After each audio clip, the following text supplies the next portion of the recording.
आज की मेरी वीडियो है कार्तिक मास का 11वां अध्याय। 11वें अध्याय मास में गृहस्थ आश्रम के बारे में बताया गया है। एक बार वेद व्यास जी ने नारद जी से पूछा, हे व्यास जी, सब आश्रमों में गृहस्थ आश्रम क्यों श्रेष्ठ माना जाता है?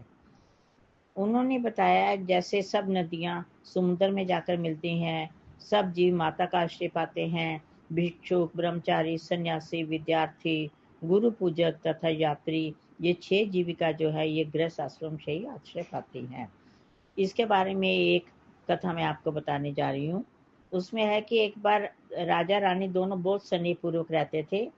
राजा ने वैश्य का नृत्य करते हुए मदिरा का पान किया और उसने अपनी रानी से भी बोला कि तुम भी मदिरा पियो, परंतु रानी ने मना कर दिया।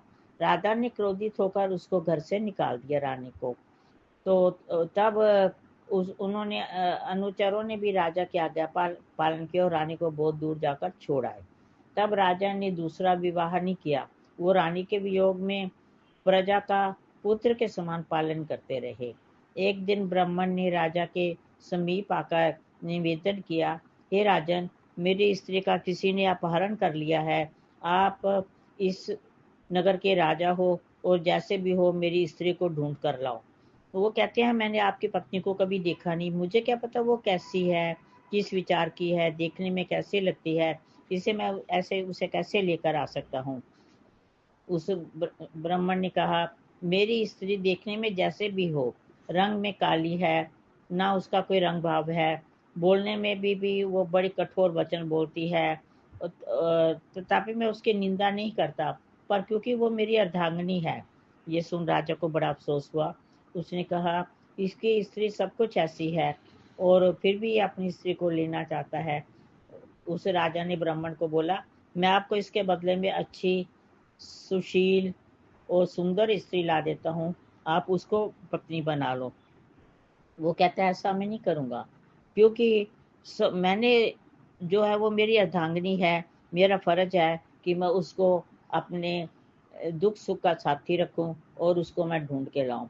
ये सुनकर राजा को अपने आप के ऊपर बड़ी शर्म आई। उसने बोला, एक ब्राह्मण होकर वो ऐसे कह रहा है तो इसका मतलब वो मेरे को गिरा रहा है। मैंने तो अपनी स्त्री को घर से, रानी को घर से निकाल दिया। ये सुनकर उनको बड़ा दुख हुआ।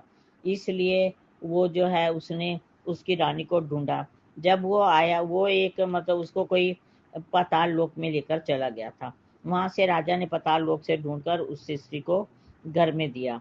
और इस प्रकार राजा को मतलब राजा को ये समझ आ गई कि पत्नी जैसी भी हो, वो आखिर उसकी अर्धांगिनी है और उसको मतलब कि उसकी रक्षा करनी चाहिए।